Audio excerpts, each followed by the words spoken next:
മുഹമ്മദ്. ആല് മുഹമ്മദിനെ നിങ്ങൾ ഓർക്കണേ. ഈ കുടുംബത്തെ നിങ്ങളൊന്ന് പറയണേ.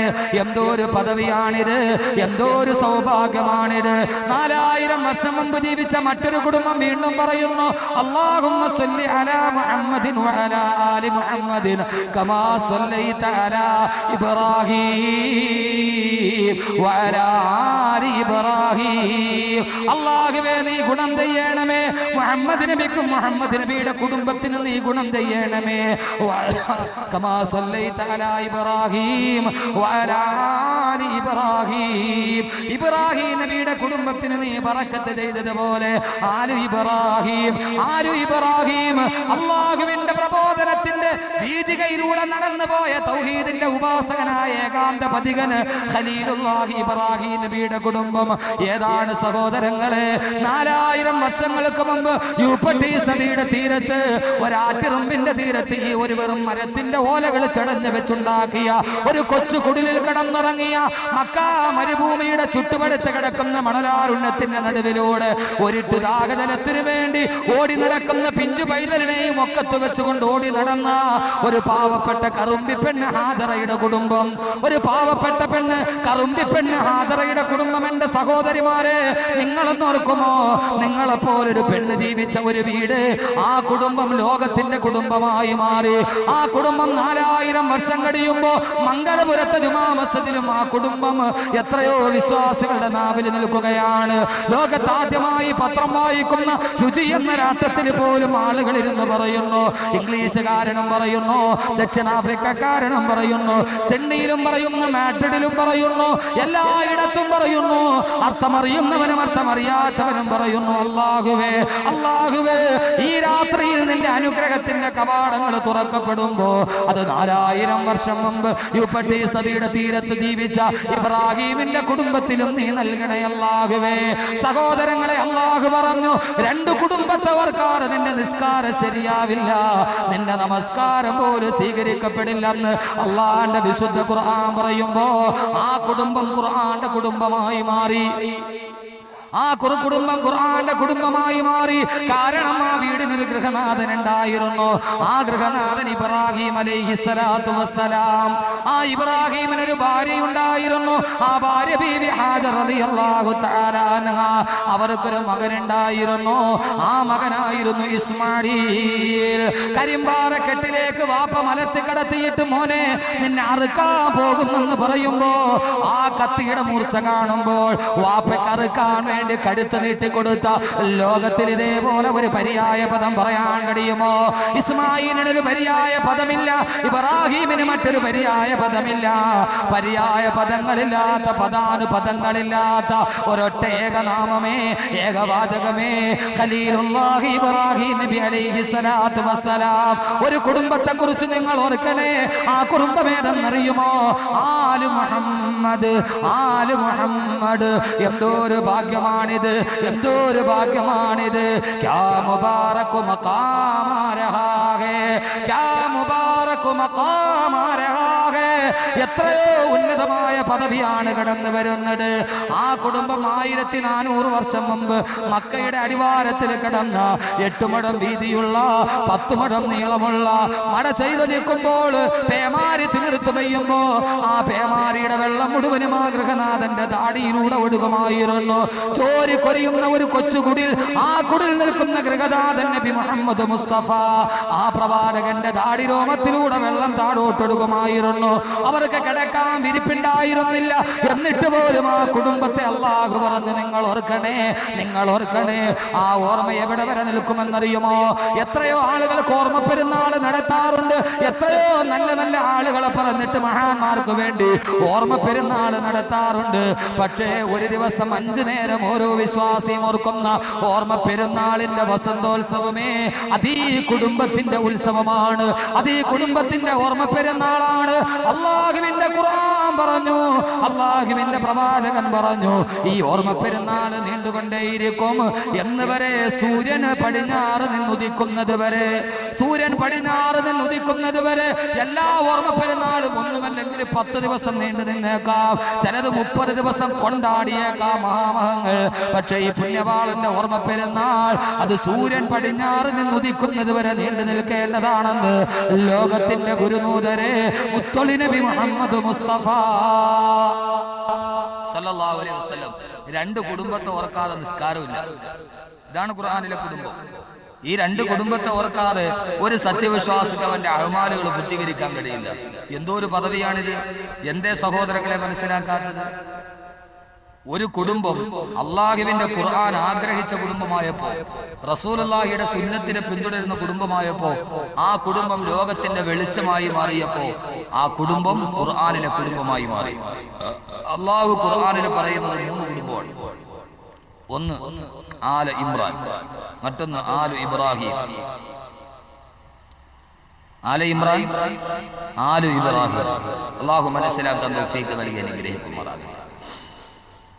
അള്ളാഹു തൗഫീഖ് നൽകി അനുഗ്രഹിക്കുമാറാകട്ടെ. അള്ളാഹുവിന്റെ പ്രവാചകൻ നബി മുഹമ്മദ് മുസ്തഫ സല്ലല്ലാഹു അലൈഹി വസല്ലം പ്രവാചകന്റെ കുടുംബത്തെ ഓർക്കാൻ അള്ളാഹു ലോകത്തുള്ള മുഴുവൻ വിശ്വാസികളോടും പറഞ്ഞു. നമ്മുടെ കുടുംബം അങ്ങനെയായി മാറണം. അള്ളാഹു അങ്ങനെ ആക്കി തരട്ടെ ഇൻഷാ അല്ലാഹ്. അങ്ങനെ ഒരു നിയ്യത്ത് വെക്കി, എന്റെ കുടുംബം ഈ ഖുർആനിലെ കുടുംബമായി മാറണം. ഓരോ കുടുംബനാഥന്മാരും ഓരോ കുടുംബനാഥന്മാരും ഇവിടെയുണ്ട്. ഞാൻ നിങ്ങളോട് പറയുകയാണ്, നമ്മുടെ കുടുംബം ഇതുപോലൊരു കുടുംബമാകണം. ആദ്യം മാറേണ്ടത് നമ്മുടെ കുടുംബമാണ്.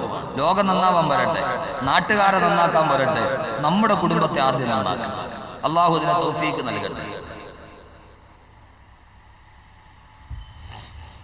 അതിനെന്ത് ചെയ്യണം? നമ്മൾ നമ്മുടെ കുടുംബത്തിലെ കുടുംബനാഥൻ ആരാകണം? ഇബ്രാഹിം ആകണം. ആദ്യം നമ്മൾ ഇബ്രാഹിം ആകണം, എന്നാലേ നമ്മുടെ ഭാര്യ ഹാജറയാവും. നമ്മൾ ഇബ്രാഹിമും ഭാര്യ ഹാജറയും ആയാലേ മക്കള് ഇസ്മായിലാവും. വാപ്പ ഇബ്രാഹിമും ഉമ്മ ഹാജറയും ആകാതെ മക്കള് മാത്രം ഇസ്മായിലാകണം എന്ന് പറഞ്ഞാൽ നടക്കില്ല. നമ്മൾ ആരാവണം? നമ്മുടെ കുടുംബനാഥനായ ഗൃഹനാഥനായ നമ്മൾ ആരാവണം? മുഹമ്മദ് ആകണം സല്ലല്ലാഹു അലൈഹി വസല്ലം. നമ്മുടെ ഭാര്യ ഒന്നുകിൽ ഖദീജയാകണം, അല്ലെങ്കിൽ ആയിഷയാകണം. നമ്മൾ മുഹമ്മദും ഭാര്യ ഖദീജയുമായാലേ നമ്മുടെ മകൾ ഫാത്തിമയാവും. നമ്മൾ ഇബ്രാഹിമും നമ്മുടെ ഭാര്യ ഹാജറയുമായാലേ നമ്മുടെ മകൻ ഇസ്മായിലാവും. നമ്മൾ മുഹമ്മദും നമ്മുടെ ഭാര്യ ആയിഷയുമായാലേ നമ്മുടെ മകൾ ഫാത്തിമയാവും. ഇത് 3മാവാതെ ആദ്യം ഇത് 2മാകണം. അതിനുശേഷമേ ഫാത്തിമയെ കുറിച്ചും ഇസ്മായിലിനെ കുറിച്ചും ചിന്തിക്കാൻ തന്നെ കഴിയൂ എന്ന് വിശുദ്ധ ഖുർആൻ. ഈ പറയുന്ന മുഴുവനും ഖുർആനാണ്. അള്ളാഹു ആദ്യം അതുകൊണ്ട് നമ്മളെ നന്നാക്കണം. ആദ്യം ആര് നന്നാകണം? നമ്മൾ സ്വന്തം നന്നാവണം. ഇന്ത്യ രാജ്യത്തിന്റെ പാർലമെന്റ് മന്ദിരത്തിന്റെ ഓരോ കവാടത്തിലും ഇന്ത്യ രാജ്യത്തിലെ പ്രധാനപ്പെട്ട സമുദായ അംഗങ്ങളുടെ വേദദർശനങ്ങളുടെ വരികൾ എഴുതി വെച്ചിട്ടുണ്ട്. ഒരു കവാടത്തിൽ പോയി നോക്കിയാൽ കാണാം, ഹൈന്ദവ ദർശനത്തിന്റെ അയം നിജ പരോവേദി ഗണനാലകു ചേതസ ഉദാര ചരിതാനാം തൂ വസുദൈവ കുടുംബകം. ഇന്ത്യ രാജ്യത്തിന്റെ പാർലമെന്റ് മന്ദിരത്തിന്റെ കവാടത്തിൽ എഴുതി വെച്ചിട്ടുണ്ട്, അയം നിജ പരോവേദി ഗണനാലകു ചേതസ ഉദാര ചരിതാനാം തൂ വസുദൈവ കുടുംബകം. ഈ ലോകം മുഴുവനും ഒരു കുടുംബമാണ്. ഒരു കുടുംബത്തിന്റെ പേര് ഇന്ത്യയുടെ പാർലമെന്റ് മന്ദിരത്തിൽ കാണാം. അതിന്റെ തൊട്ടടുത്ത 7ാമത്തെ കവാടത്തിൽ വിശുദ്ധമായ ഖുർആന്റെ സൂറത്ത് റഅദിലെ ഒരു ആയത്ത് എഴുതി വെച്ചിട്ടുണ്ട്, ഇന്നല്ലാഹ ലാ യുഗയ്യിറു മാ ബിഖൗമിൻ ഹത്താ യുഗയ്യിറു മാ ബി അൻഫുസിഹിം. അല്ലാഹു ഒരു സമൂഹത്തെ മാറ്റുകയില്ല, ഹത്താ യുഗയ്യിറു മാ ബി അൻഫുസിഹിം, അവർ സ്വയം മാറാൻ തീരുമാനിക്കുന്നത് വരെ. അല്ലാഹു സുബ്ഹാനഹു വ തആല ജിബ്രീലിനെ അയച്ചിട്ട് മംഗലപുരത്ത് വന്നിട്ട് റമളാൻ 1 ആവാറായി, നാളെ റമളാൻ ആവുകയാണ്, മംഗലപുരത്ത് നിവാസികൾ മുഴുവനും നന്നാവട്ടെ എന്ന് പറഞ്ഞൊരു മാന്ത്രിക ദണ്ഡം കൊടുത്തിട്ട്, മുതുകാടിന്റെ മാന്ത്രിക ദണ്ഡ് ജിബ്രീലിന്റെ കൈ കൊടുത്തിട്ട് ഓരോരുത്തരെ തലയെ തൊട്ട് അനുഗ്രഹിച്ച് നീ ഒക്കെ മാറട്ടെ എന്ന് പറയുന്ന മാന്ത്രിക പരിപാടി പരിവർത്തനത്തിന്റെ കാര്യത്തിലില്ല. അള്ളാഹു പറഞ്ഞു, നിങ്ങൾ മാറും. എപ്പോൾ? ഹത്താ യുഗയ്യിറു മാ ബി അൻഫുസിഹിം, സ്വയം നിങ്ങൾ മാറും. ഓരോരുത്തരായിട്ട് മാറണം. ആ മാറ്റത്തിന്റെ തുടക്കം നമ്മളിൽ നിന്നായി മാറണം. നമ്മൾ മാറുമ്പോൾ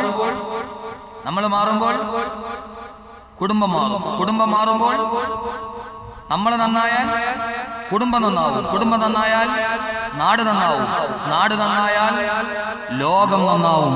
അതുകൊണ്ട് ലോകം നന്നാവണമെങ്കിൽ ആദ്യം നമ്മൾ നന്നാവണം. ഒരു ബുദ്ധിമാനായ പിതാവ് തന്റെ മകന്റെ ബുദ്ധി അളക്കാൻ അയാൾ ഒരിക്കൽ മകനെ വിളിച്ചു.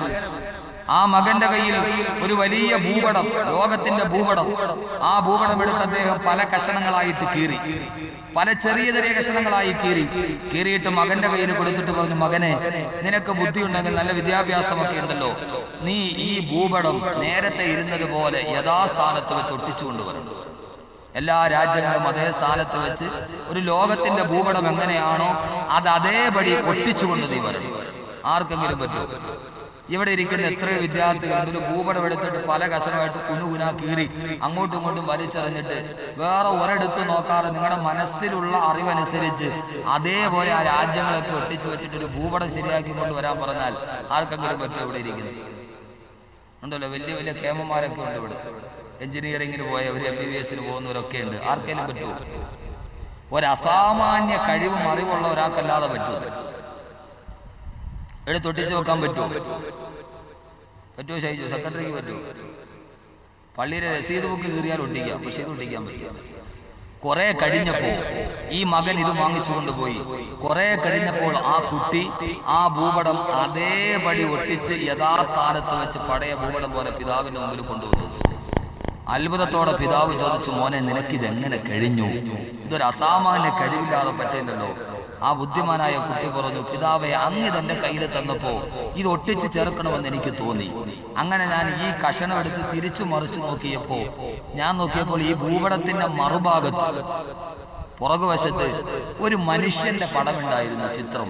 ഞാൻ ഭൂപടം എടുത്ത് തിരിച്ചു വെച്ച് ആ മനുഷ്യന്റെ അവയവങ്ങൾ മുഴുവനും നമുക്കറിയാമല്ലോ, ആ മനുഷ്യന്റെ പടം ഞാൻ അങ്ങ് ശരിയാക്കി.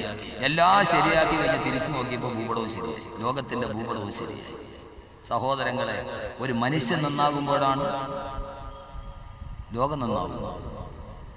ആ മനുഷ്യൻ യഥാസ്ഥാനത്ത് പിന്നിപ്പറിഞ്ഞു പോയവനെ ഒട്ടിച്ചു വെച്ചപ്പോൾ ഞാൻ തിരിച്ചു നോക്കിയപ്പോൾ ലോകം മാറി എന്ന് പറയുമ്പോ അല്ലാഹുവിന്റെ വിശുദ്ധമായ ഖുർആൻ പറഞ്ഞത് അങ്ങനെയാണ്. ഇന്നല്ലാഹ ലാ യുഗയ്യിറു മാ ബിഖൗമിൻ ഹത്താ യുഗയ്യിറു മാ ബിഅൻഫുസിഹിം. ഏതൊരു മനുഷ്യനും അവൻ സ്വയം നന്നാകണമെന്ന് കരുതുന്നത് വരെ അവനെ ഞാൻ നന്നാക്കുകയില്ല. അവന്റെ മനസ്സിനാണ് പരിവർത്തനം ഉണ്ടാകേണ്ടത്. സഹോദരങ്ങളെ, സ്വയം ഒരു തീരുമാനമെടുക്കണം. എത്ര നാളാണ് നാം ഇങ്ങനെ കലഹിച്ചും വൈരത്തോടെയും വൈരാഗ്യത്തോടെയും കടന്നുകൂടുക? ജാതിയുടെ പേരിൽ, മതത്തിന്റെ പേരിൽ, വർണ്ണത്തിന്റെ പേരിൽ, വർഗത്തിന്റെ പേരിൽ, ഭാഷയുടെ പേരിൽ, ദേശത്തിന്റെ പേരിൽ എത്ര നാളാണ് നാം ഇങ്ങനെ കലഹിച്ച് കഴിയുക? അടുത്ത് താമസിക്കുന്നവനെ പോലും വിശ്വാസമില്ലാത്ത കാലമാണ്. അടുത്ത് താമസിക്കുന്നവൻ ഹൈന്ദവനാണെങ്കിൽ മുസ്ലിമിന് വിശ്വാസമില്ല, മുസ്ലിമാണെങ്കിൽ ഹൈന്ദവന് വിശ്വാസമില്ല. പരസ്പര വിശ്വാസം നഷ്ടപ്പെട്ടു പോയൊരു സമൂഹമായി മാറുമ്പോ ഇത് നാം ലോകത്തിന്റെ അവസ്ഥയാണ് പറയുന്നതെങ്കിൽ, എന്റെ സഹോദരങ്ങളെ, നമ്മുടെ കുടുംബമാണെന്ന് ഒട്ടും വിശ്വാസമില്ലാതായി മാറുന്നത്. സമൂഹത്തിന്റെ കാര്യം വിടുക, ഒരു രാഷ്ട്രത്തിന് മറ്റൊരു രാഷ്ട്രത്തെ വിശ്വാസമില്ല. അമേരിക്ക ആർക്കും വിശ്വാസമില്ല, ഇറാന് അമേരിക്കക്ക് വിശ്വാസമില്ല, അമേരിക്കക്ക് ഇറാന് വിശ്വാസമില്ല, ദക്ഷിണ കൊറിയക്ക് ഉത്തര കൊറിയയെ വിശ്വാസമില്ല. പരസ്പരം അങ്ങോട്ടും ഇങ്ങോട്ടും വൈരമാണ്, പരസ്പരം അങ്ങോട്ടും ഇങ്ങോട്ടും പ്രശ്നങ്ങളാണ്. ഈ പ്രശ്നങ്ങളുടെ നടുവിലാണ് ലോകം പോകുന്നത്.